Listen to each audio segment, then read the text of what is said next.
Oi, pessoal, bem-vindos a mais um episódio do Musicast. A gente voltando agora com a segunda temporada, com muitas novidades, muitas informações e muitas coisas bacanas para vocês, certo? E hoje a gente está aqui com um convidado que combina, né, com essa coisa nova, que é o professor Guilherme, do curso de música.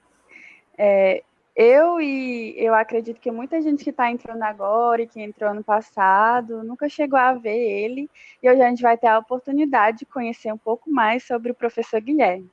Ele vai se apresentar para vocês. Olá pessoal, tudo bem? Eu sou o professor Guilherme e é um grande prazer, muito bacana estar aqui participando desse programa e fazer parte da equipe, né, de professores da UFC de Sobral. Espero conhecer todos vocês em breve. Vou me mudar logo para Sobral. E aí a gente pode ter contato assim que a pandemia passar, né? Deixar. E como vocês podem ver no nome do episódio, hoje, no nosso primeiro programa, perfil da segunda temporada, a gente vai conhecer um pouco mais sobre o nosso convidado, que é o professor Guilherme Freire. A gente vai conversar um pouquinho sobre a sua trajetória profissional e a gente vai destacar os aprendizados de vida que trouxeram ele até aqui, né? E as experiências. Então, professor Guilherme, novamente seja bem-vindo ao Musicast e Obrigado. eu gostaria que você contasse para a gente a sua área de atuação dentro do curso de música. É, no, no concurso que eu fui aprovado, né, foi para assumir as disciplinas de estruturação e linguagem musical, né, que estava precisando de um professor. E essa seria a minha área de atuação a princípio, mas a priori. Mas depois disso, eu pretendo ainda, possível, né, se eu conseguir ter carga horária para isso, se der certo, também oferecer outras disciplinas. Estou em contato, estou vendo a possibilidade ainda de história do jazz, né, que é um, um campo, né, que eu já tive experiência na Unicamp, já fui docente estagiário, ou disciplina de arranjo, ou também como professor de instrumento, né, que eu sou guitarrista e eu ouvi falar que existe interesse de alunos em estudar guitarra. Então, é isso, basicamente. Demais, viu? Tem mesmo. Eu cheguei a ler no seu currículo Lattes. Eu sempre vou atrás para conhecer um pouco mais sobre o convidado e eu vi que é, sua área de estudo, né? Muito sobre a música popular, desse tipo, né? Achei muito legal. E, legal. Exatamente. E Guilherme, gostaria que você contasse para a gente como foi que você começou sua vivência com a música. Minha vivência começou bem cedo, né? Meu pai tocava, era flautista, ele não foi músico profissional, mas era um músico diletante apaixonado, digamos, né? E, e ele participava do grupo que chama Sintagma, né? Não sei se vocês já ouviram falar. É um grupo que atua ou atuava, não sei se estão ativos ainda, em Fortaleza, né? Até 2018 eles estavam ativos ainda. E ele tocava flauta nesse grupo. E inclusive uma musicista, né? A Solange Gomes, uma flautista, ela que ensinou flauta para a gente, para mim e para os meus irmãos, né? Mas só eu mesmo segui na música. Então teve essa musicalização inicial, né? Através da flauta, mas também não fui muito longe. E depois, com 12 anos, estudei piano com o professor Milton por acho que um ano e meio, por aí. Então eu tenho experiência com piano, já numa idade mais de adolescente, né, que ficou mais essa experiência. Então eu toco um pouco de piano, mas nada, não é especialidade, é um piano bem básico mesmo, né, acordes e melodias, nada virtuoso, longe disso. Mas eu gosto de tocar, eu mantenho uma certa prática. E, e depois depois que eu enjoei, eu comecei a crescer, a ter, digamos, um molde adolescente, né?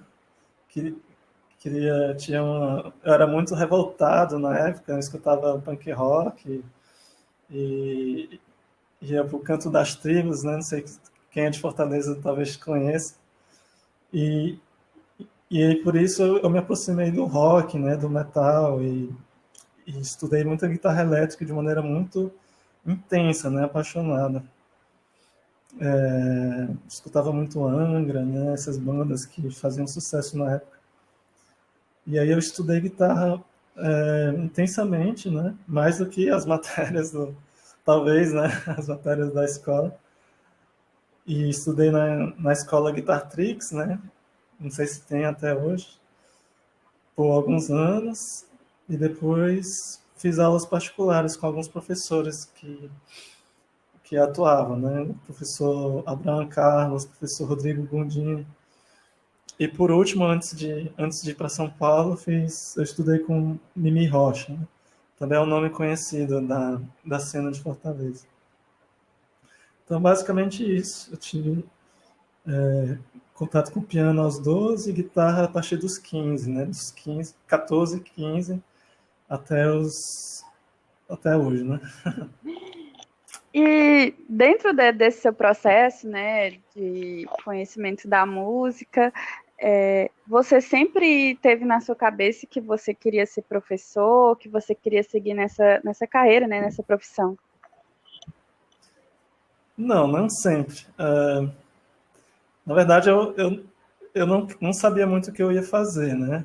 Eu sabia que era na música e eu sabia que eu não queria, digamos, eu queria ter um mínimo, conseguir me pagar as contas, né? Me sustentar.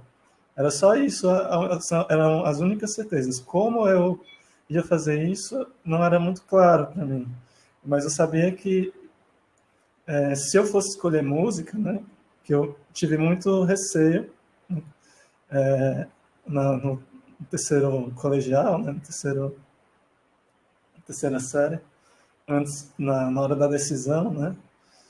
Muito receio por isso, por ter um certo, né? Música não, mas dá dinheiro, não dá aquela questão de sempre. Né? Então eu decidi fazer o que eu queria, né? Por, enfim, influência de vários amigos, os meus pais apoiaram também.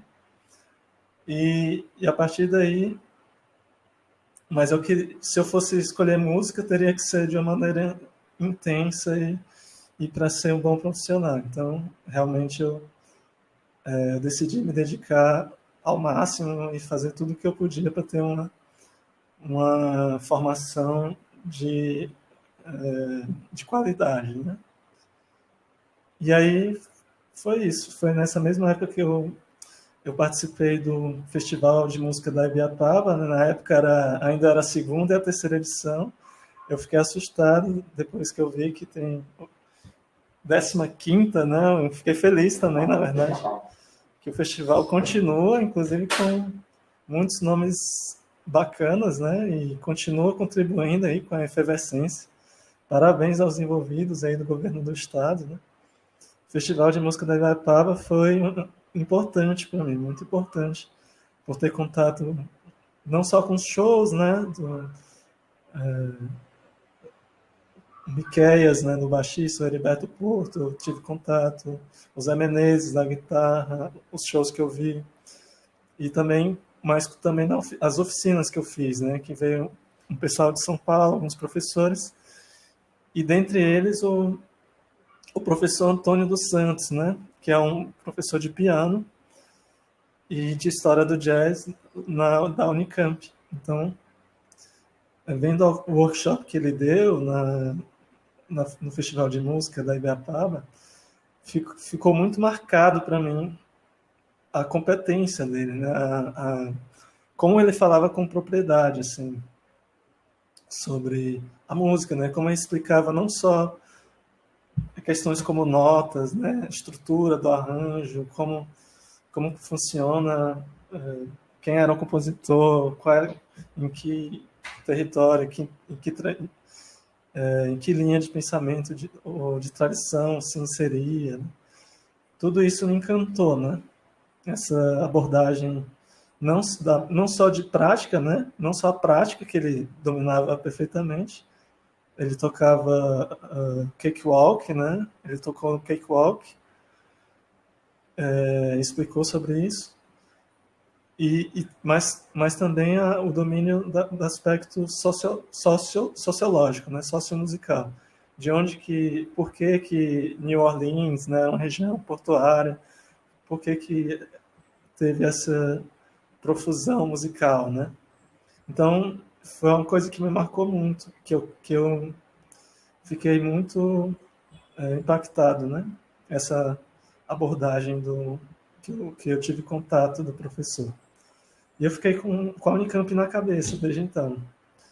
E segui, né? Segui estudando minha guitarra com os professores da em Fortaleza, só pensando muito na Unicamp. Essa foi a experiência. Aí depois, na medida que eu fui tendo experiência com a prática, algumas coisas dando certo, outras coisas dando errado, meio que a vida se encaminhou para isso, né? Ter como plano uma carreira acadêmica, né? De pesquisa e ensino, docência, né? E ao mesmo tempo manter uma prática musical. Então foi um processo que veio se desenvolvendo. Enquanto adolescente, eu quis tentar ainda ter uma carreira de instrumentista, né? Tentei forte, mas todas as dificuldades que eu encontrei acabaram, mesmo com as existências, né? Acabam minando um pouco esse projeto, e acabou dando mais certo mesmo foi a carreira acadêmica. Mas eu não pretendo largar não a prática, né, o aspecto performático da música, jamais, né? É sempre assim, quando eu faço essa pergunta, 99% dos professores tinham esse medo de não ter como se sustentar, mas o amor pela música, né, era tão grande que acabou Sim, que, vamos lá, é isso mesmo, vamos ver. E também sobre essa questão de docência, né, a gente vai se descobrindo e até dentro quando a gente está lá, a gente vai se descobrindo mais ainda e acho que é todo dia essa coisa de desenvolvimento dentro da profissão. E depois disso, né, a gente se encaminha para outra pergunta, que você vai falar um pouquinho sobre os seus graus acadêmicos, sua graduação, como você já citou, seu mestrado, doutorado, em música na Universidade Estadual de Campinas, que foi a que você escolheu. sim. Então eu falei da Unicamp, né? Antes da Unicamp, eu cursei, tive experiência um ano, né, no curso de licenciatura em música na Universidade Estadual do Ceará, na UES. E não foi uma experiência tão legal, porque por vários motivos, né, tinha professores que davam aula com artigos da Wikipedia, eu me sentia um pouco que a minha formação estava sendo muito a gosto, né? Com qualidade menor que eu esperava, né? Já que eu tinha vontade de ser músico. Então, depois desse ano, eu decidi não seguir em frente e tentar me preparar para um vestibular da Unicamp, né? E me concentrei só nisso. Então, eu tentei nos próximos anos, eu não consegui de primeira, né? E em 2018, até passei na primeira fase, mas não passei na segunda. E nesse ano eu consegui entrar no curso de MPB e Jazz, né? Do Conservatório Dramático Musical de Tatuí, Dr. Carlos de Campos, né? É um conservatório, inclusive, bastante respeitado, né? Em São Paulo. É lá que ensinam professores de grande renome, né? Do que se chama Escola Jabur, né? Escola Jabur é uma escola que tem nome de um bairro, né, em São Paulo, que é o Jabu, que foi onde o Hermeto Pascoal se isolou com alguns músicos para fazer seus processos criativos, né, para pensar a música dele e desenvolver.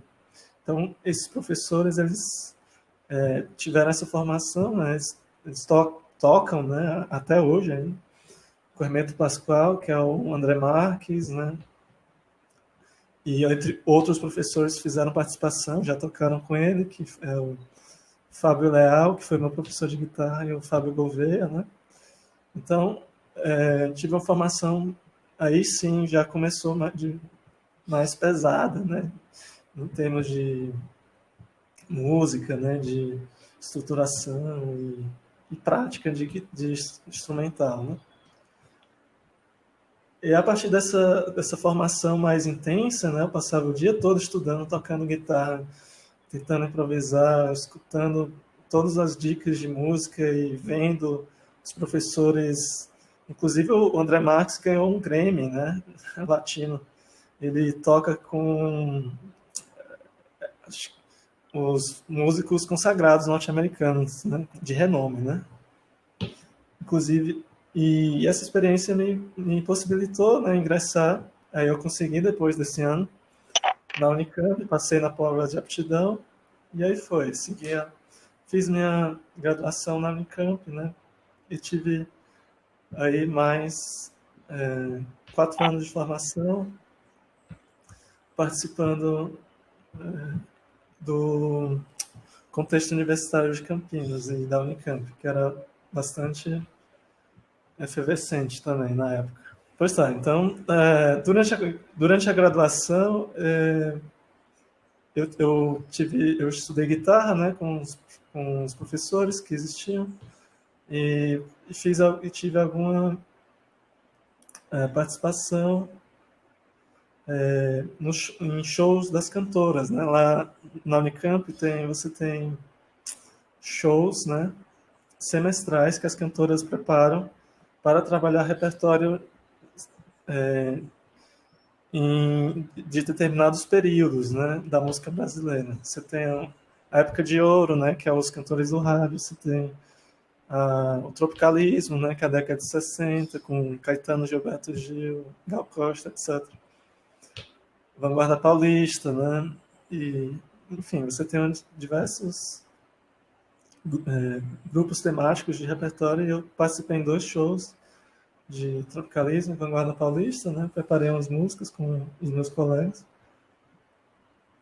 Além disso, eu participava da roda de choro toda semana, né, tradicional, que existia em Campinas, na pizzaria. Tocava percussão, né, pandeiro, tamborim. Apesar do meu instrumento ser guitarra, na roda de choro o que faltava era percussão. Então, alguém tinha que tocar percussão e eu acabei encarando, justamente para ter, né, experiência com percussão e aumentar o leque de diversidade do conhecimento, né? E ter mais contatos também. Quando você toca um instrumento de percussão, você se concentra, né, no ritmo, você se concentra em não perder o pulso e controlar os acentos, enfim. Eu queria ter essa experiência.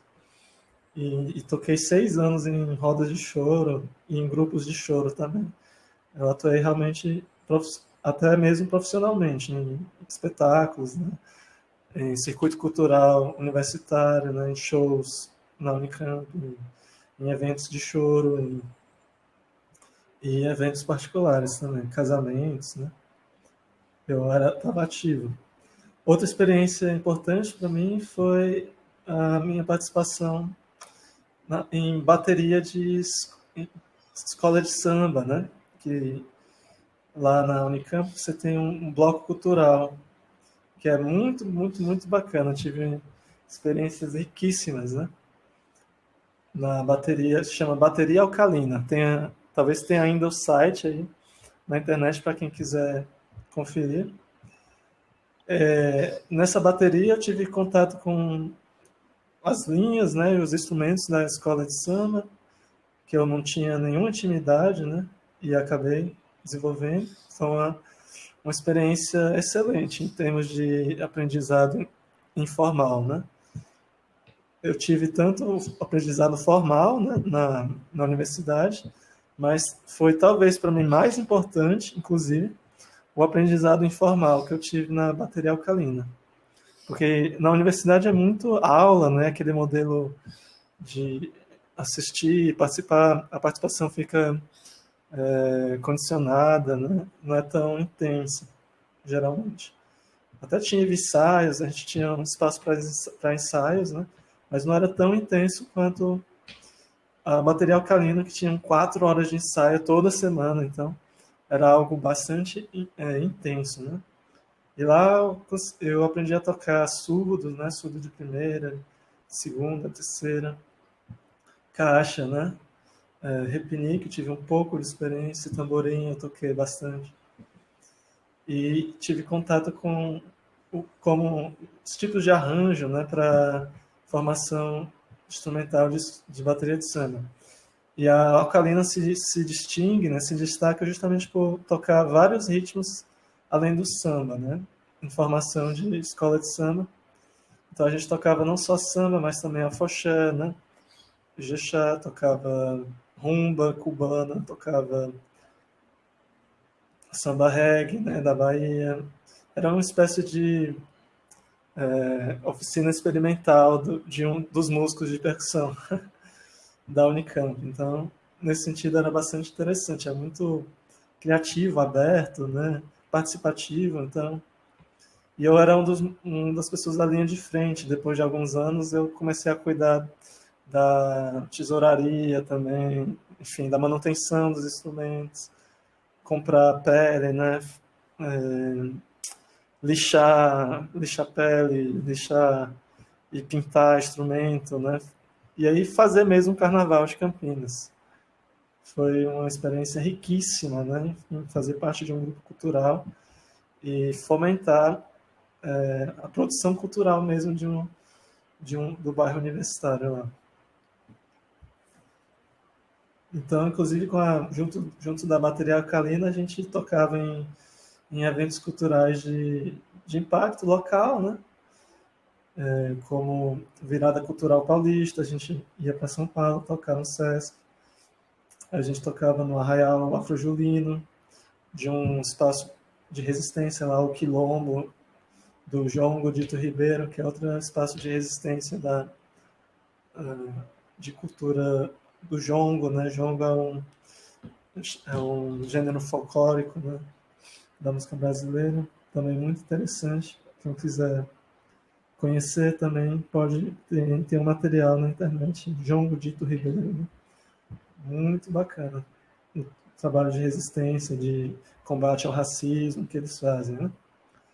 E a gente deu todo apoio a grupos assim, né, de negritude, né, e a gente tinha a honra, né, de participar de eventos como a lavagem da escadaria da Catedral de Campinas, que é um evento simbólico, né, da manifestação da identidade negra. E a gente tinha consciência que de sermos universitários, né, de sermos estudantes, alunos, a, a maior parte branco ou ali, mas com certeza simpatizados, né, totalmente encantados, né, com a cultura afro-brasileira. Isso foi a minha experiência na graduação, né, minha atuação, isso continuou no mestrado e também no doutorado. Então, essa experiência que eu disse agora nunca parou, né, só parou agora, que eu tive que me mudar, né, para Fortaleza, para Sobral e depois para Sobral. Mas é isso. Legal, foi só se aprofundando mais e mais, né? Quando a pessoa gosta mesmo da coisa. Você conseguiu bolsas financiadas pela FAPESP e também participou do programa de doutorado sanduíche na Faculdade da Alemanha, né, em 2018, e também com o financiamento concedido pela ADAAD. Eu gostaria que você falasse um pouco sobre isso. As bolsas foi o meio que eu encontrei de ganhar um pouco de dinheiro, né, enquanto eu estudava. Então eu já sempre gostei de ler, né, de saber mais, ter mais aprofundamento, né, sobre os assuntos. E por isso eu decidi fazer pesquisas de iniciação científica, que eram inclusive incentivadas pelos professores, né? Então eu recebi duas bolsas de iniciação científica, né? Em 2010, 2011, 2012. E aí eu já tive uma experiência inicial com formação em pesquisa acadêmica, né? Pesquisa científica. Aí depois, isso eu fiz durante a graduação, durante o mestrado eu ganhei outra bolsa, FAPESP, né? Para e fiz uma pesquisa sobre a carreira artística do Tom Zé.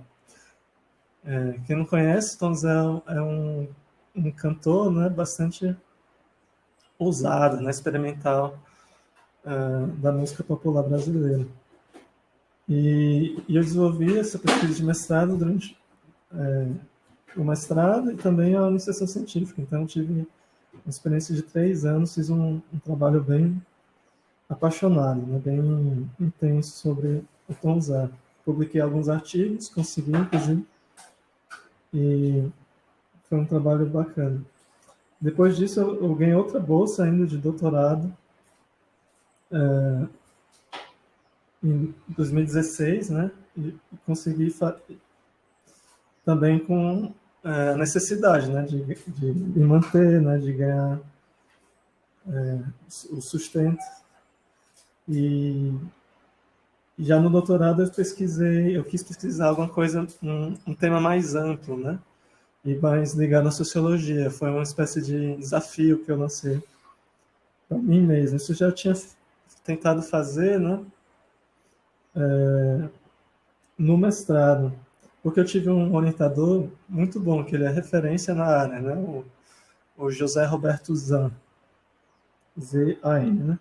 E ele e o grupo de pesquisa, né, que eles ainda coordenam, a gente tenta sempre fazer uma espécie de análise sociológica do objeto, né?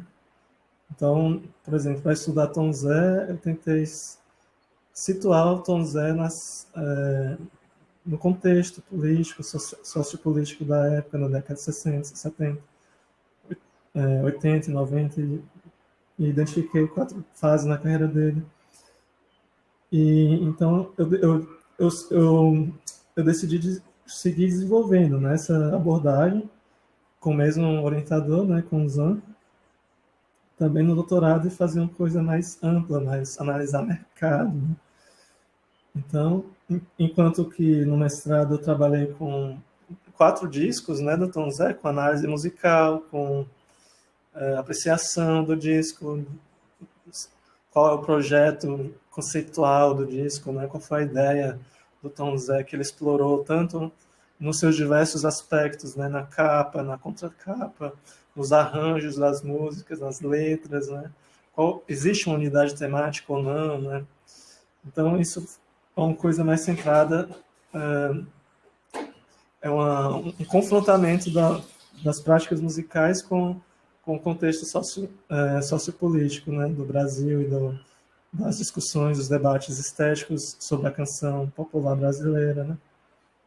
Já no doutorado foi um pouco diferente, né? Que o meu objeto foram 3 gravadoras independentes, né? São gravadoras, né? Então eu não tinha como fazer muitas análises musicais, né? Porque cada gravadora tinha muitos discos lançados e seria impossível fazer uma análise representativa de 300 discos, né? Você teria que analisar pelo menos 50, é inviável, né? Então foi algo mais ligado a tendências, também debates, né? Também situei, mas foi mais uma análise ampla, né? De mercado, também práticas, né, musicais e os debates, né, quais são os julgamentos, né, os conflitos simbólicos, né, que haviam entre os autores, né, e quais motivos inspiravam os produtores a escolherem os artistas dos seus catálogos, né, nas gravadoras, né, quais eram as dificuldades dos gravadores, enfim. Então eu tive eu eu busquei ter uma, uma abordagem mais ampla, né, uma análise mais realmente de mercado, né. E eu tentei fazer, e no doutorado, o diferencial em relação ao mestrado é que você tem que fazer uma contribuição original, né? E por isso que, para mim, foi tão importante perseguir essa análise de mercado, porque na literatura, né, nos livros que foram publicados sobre indústria do disco, né, indústria fonográfica, os autores analisaram o mercado a partir de 1970 para frente, né? Final de 60. Apenas um autor, né, esboçou uma análise, mas não teve tantos dados, né? Que foi o Renato Ortiz, que é também um autor, também entre os autores que fundaram esse campo temático, né? De indústria fonográfica, de análise de produção cultural. E então eu quis desenvolver esse trabalho que esses autores fizeram e fazer uma contribuição nesse aspecto, trazer dados que nunca haviam sido publicados sobre a década de 50 e 60, né? Então, eu pesquisei, por exemplo, as gravadoras, né, que mais vendiam, quem eram as gravadoras, né, quais eram as gravadoras em atividade. Eu sistematizei uma série de informações que estavam difusas, né, que muitos autores citavam, só que de uma maneira, digamos, muito espaçada, muito trabalho e outro, tem informação aqui, outra informação ali. Então eu tive esse trabalho de sistematizar no doutorado. E é isso. Aí sobre o doutorado sanduíche, né, que você perguntou, eu me candidatei para receber a bolsa, né? E nessa instituição que chama DAAD, né? Deutsche Akademische Austauschdienst, né? É a agência de intercâmbio acadêmico da Alemanha. Então eles têm um orçamento tanto do governo alemão como da União Europeia para fomentar ciência, né? Pesquisas científicas, pesquisas acadêmicas no território europeu como forma de fomentar a União Europeia, né? Um convívio e a troca saudável, né? Entre países da União Europeia. E eles concedem bolsas também para países que não são da União Europeia, né? Então tem uma cota de bolsas junto com um acordo, né, junto com o CNPq e a CAPES, e uma seleção anual para bolsas de mestrado, de doutorado sanduíche, ou o doutorado completo, mestrado completo, graduação. Então é muito bacana esses programas de fomento, né? E aí eu já conhecia, né? Inclusive já tinha ganhado outra bolsa da mesma agência, do DAAD, em 2012. Eu já tinha ganhado uma bolsa para o estudo da língua, né? Ainda sem nenhuma relação com a música. Então eu tive o privilégio, né, a oportunidade de ir para a Alemanha. Estudei alemão, estudei durante a graduação, durante o mestrado. E depois, com a proficiência, né, que eu consegui, que eu conquistei, aí eu consegui a indicação, né? Eu consegui encontrar o professor, um orientador que pudesse trabalhar com a pesquisa que eu estava fazendo de doutorado. Consegui os certificados de proficiência submeti e, felizmente, fui selecionado, né? Eu ganhei duas, não só a bolsa de sanduíche, na verdade, eu ganhei duas bolsas. O de doutorado de sanduíche e também outra bolsa para fazer curso de alemão. Então eu fui, primeiro fiz o curso de alemão e depois me mudei para Weimar, né? República de Weimar, uma cidade do leste, né, da Alemanha, que tem uma tradição muito forte, né, rica de música erudita. Foi lá que os poetas nacionais, né, considerados nacionais da Alemanha, moraram por mais tempo, né, o Goethe, Schiller e compositores como Franz Liszt, né, fundaram a universidade e orquestras lá. Até hoje tem competições, escolas para superdotados e competições de instrumentistas nessa cidade, e vem gente de todo mundo tocar peças complicadíssimas, né, na universidade, né, na Hochschule für Musik Franz Liszt, né, onde eu estudei com orientação do Tiago de Oliveira Pinto, ótimo professor, né, que foi meu orientador, que orientou meu trabalho durante. Lá na Alemanha foi uma experiência muito bacana, não só por estar em um país germânico, né, que é uma cultura bastante diferente da nossa, mas por ter esse contato com essa riqueza, né, da cultura alemã, da cultura erudita, ter a diferença com outro tipo de vida, né, outro estilo de vida dos alemães, ter contato com um cenário cultural, apesar de ser uma cidade de 60 mil habitantes, 60 mil é menor que Sobral, né? Se você considerar, Sobral tem 200 mil habitantes.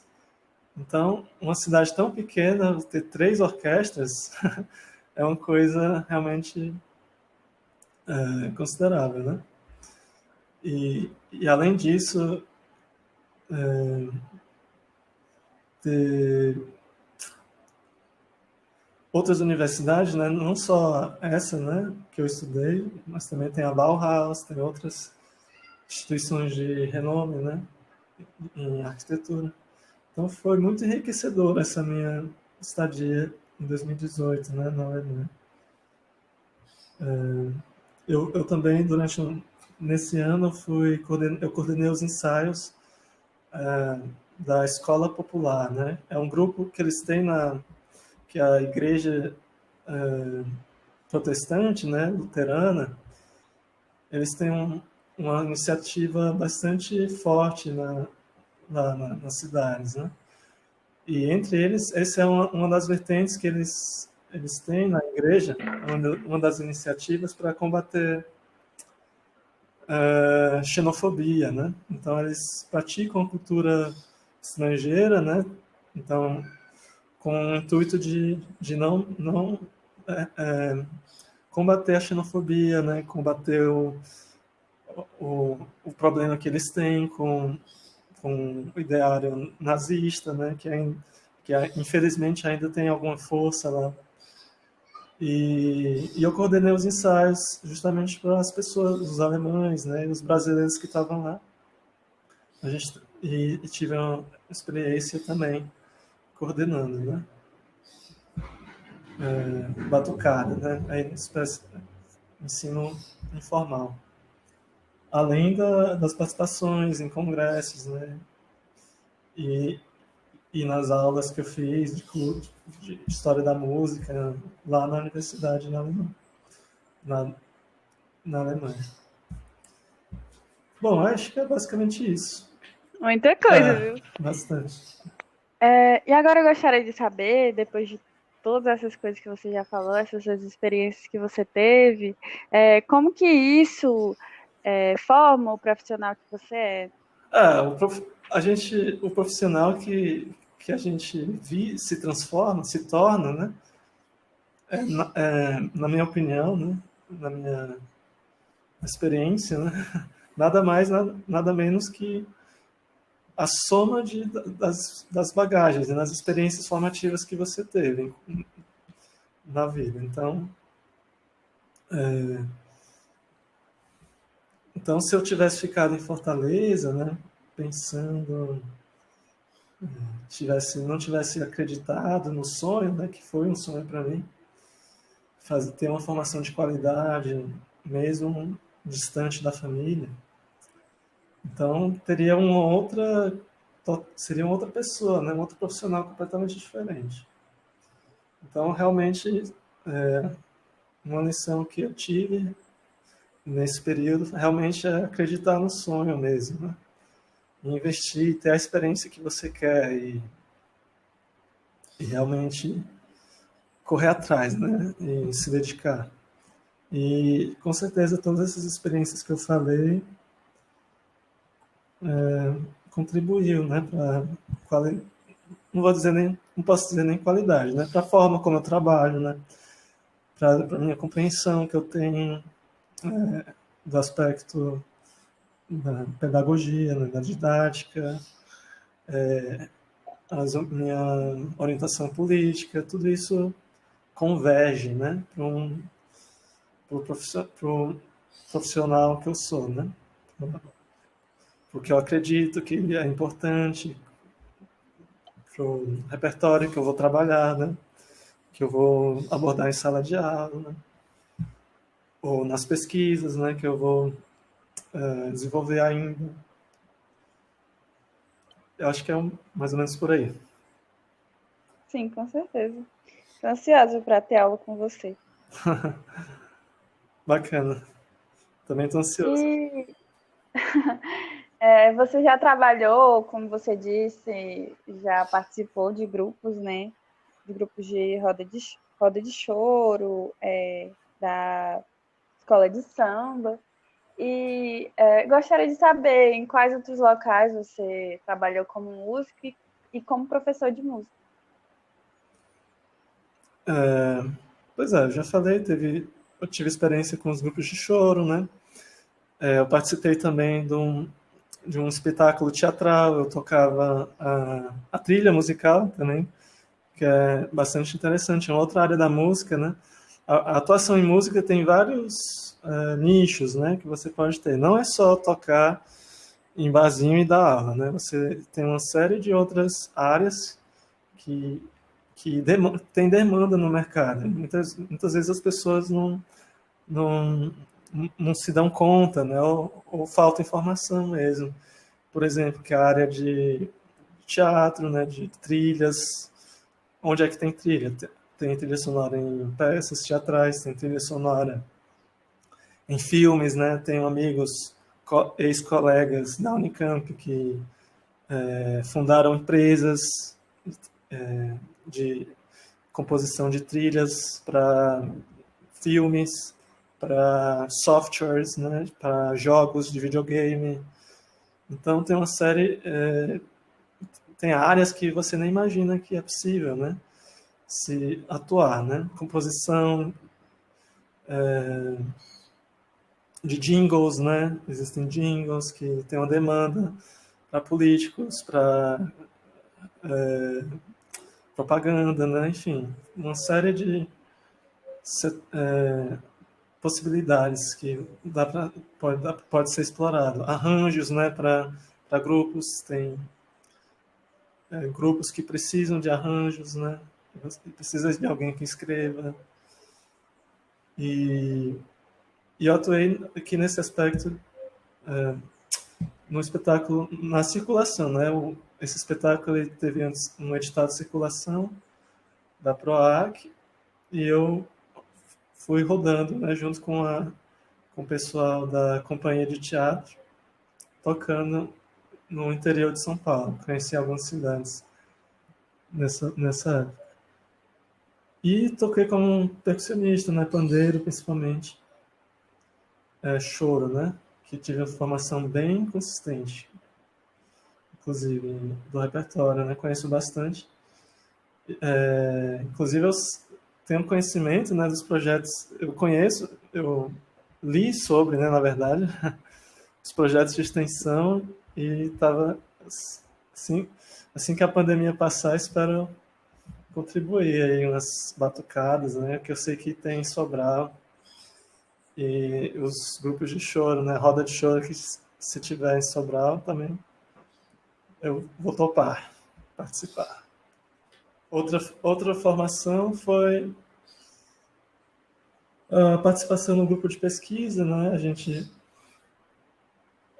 Eu submeti muitos trabalhos em congressos, né? Então eu participei de muitos congressos anualmente, né? Durante o mestrado, o doutorado, até na graduação, acho que eu participei de um congresso.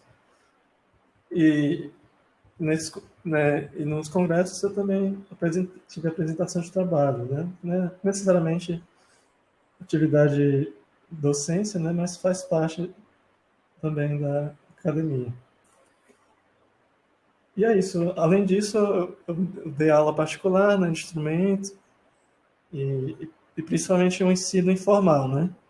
Então toda segunda e quarta, toda segundas e quartas para mim sempre foi sagrada, assim. Sempre ia sem falta nos ensaios da bateria alcalina.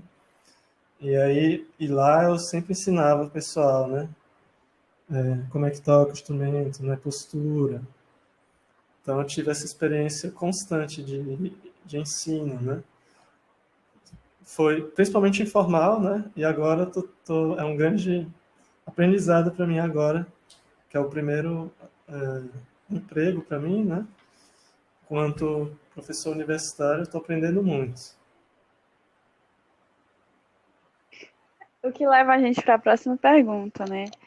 E como você falou isso, né, sobre chegar na UFC e praticar docência na UFC, eu gostaria de saber como que mudou, né, para você e como está sendo essa experiência. Assim, eu ainda tô em mudança ainda, né? Tô em transformação. É muito recente, né?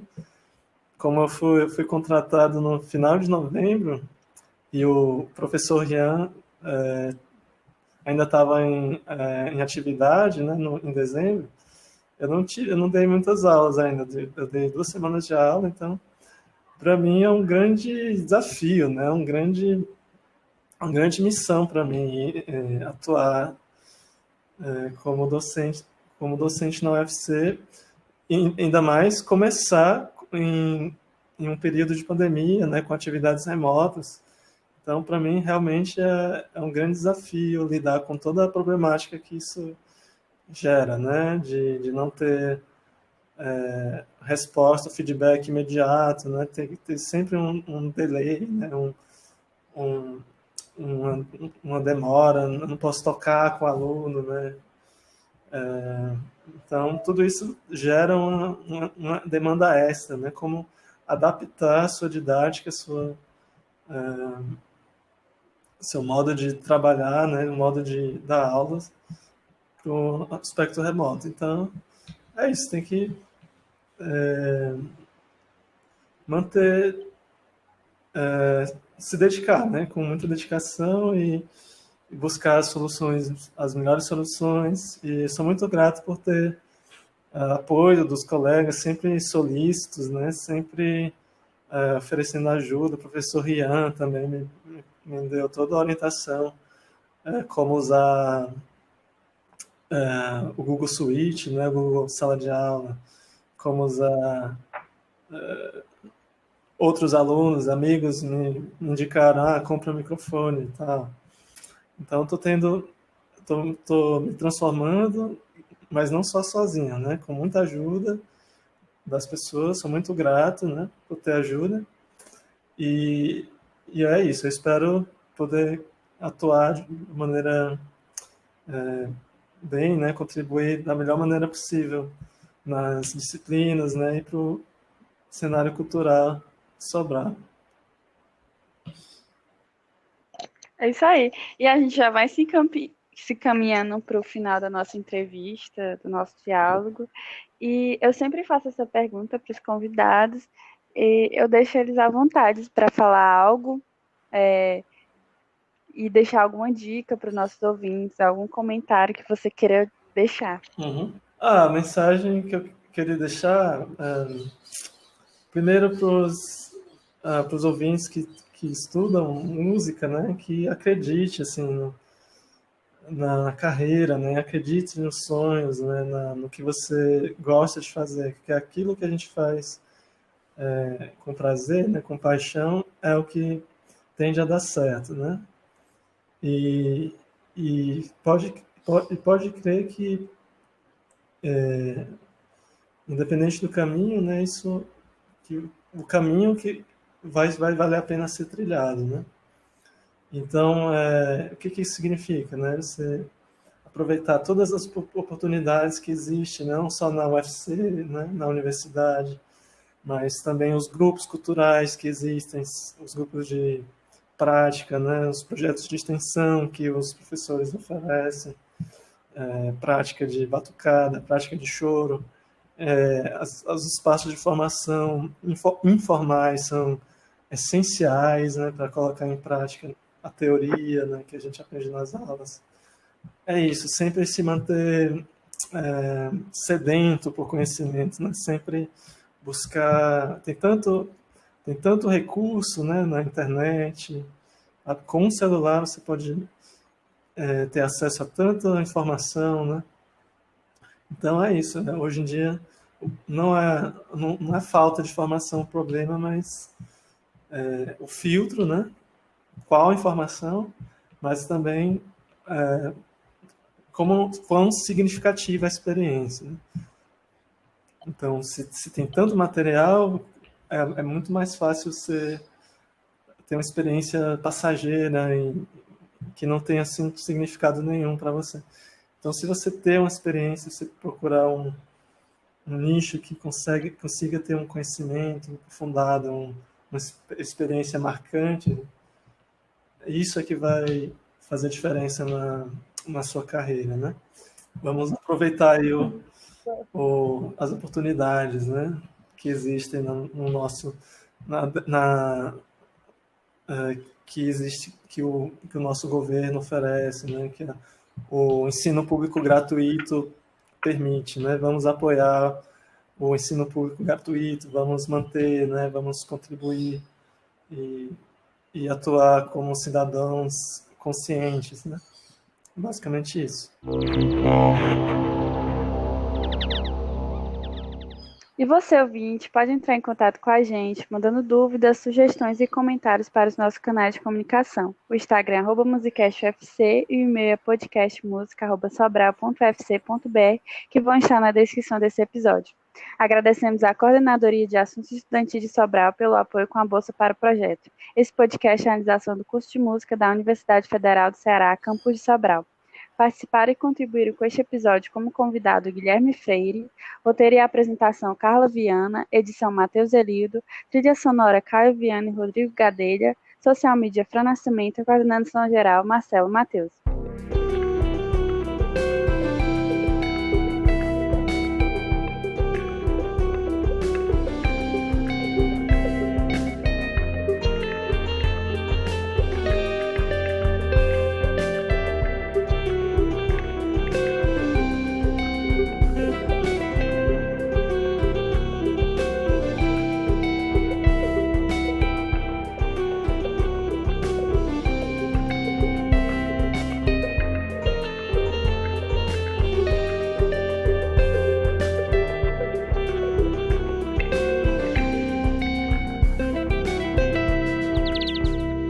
Música